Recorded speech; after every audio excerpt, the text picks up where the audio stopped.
YouTube, this is your boy C-Spec Kurt. I'm coming to you with some winter safety tips, some things that you need to do to prepare for this cold weather season coming right around the corner. Some of you guys are already experiencing cold weather depending on where you're located, but for the people that's not, some tips for you.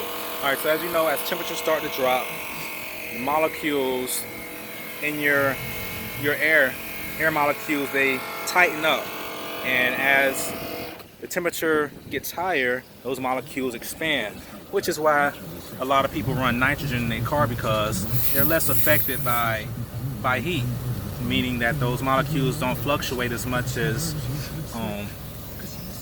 oxygen molecules. So just some things that you might want to keep an eye out on, being that the season is changing, is your tire pressure. As you know, tire pressure has a whole lot to do with your fuel consumption, simply because you take a tire that's completely full of air, that's almost a nice little circle, compared to a tire that's not, and you're going to create drag. All right, so like my Impala that we have right here right now, I'm checking the air pressure in it, and just so you can see, this is currently what my air pressure is looking like right now. October 18th through 21st. All right, as you can see right here, tire pressure 28 psi right rear, 26 left front, 35 right front, meaning these freaking people at Walmart didn't reset my tire pressure sensors. So if you go to Walmart, they don't do what they're supposed to do and reset these tire pressure sensors, which means I'm going back up there and they're gonna fix this. But I just put air in the rear tire and it's the right front. So it's at 35 psi, and the left rear, which is in the front, is at 28 psi. So, and when it was warmer outside, when the temperatures were hovering around the 80s, the tire, my tire pressure was at about 30 psi. So you definitely want to keep an eye out on that, being that the winter season is approaching. As you can see right here, 27 psi. I got my target set at 36. So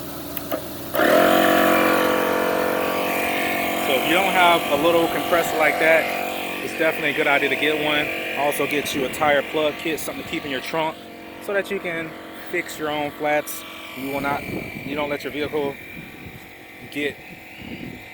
become a roadside obstacle simply because you got a little hole in your tire. Fix it on your own. Very easy to do. Check out my past videos. You'll see how I get it done personally. Okay, but definitely make sure you check your tire pressure in your car. Also check your tires. You want to make sure the tires with the least amount of tread is in the rear of your vehicle. Okay, so definitely make sure that. And hey, just watch your pockets stay fatter. You're going to save more money. You're going to have more gas in your tank, and you're going to be safer. You're going to have more air in your tire, which is going to cut down on all of the side-to-side movement when you're driving. Your car is going to be more stable because there's more air in the tire, which is going to, like I said, give you a better ride altogether. So this is your boy C-Spec Kurt, coming to you with a little bit of information on how to be prepared for the winter. Oh yeah, you see that Escalade right there, Chevy C10 right there. It's still here. And you know the C63 is up in the building too. It's right here too. All right.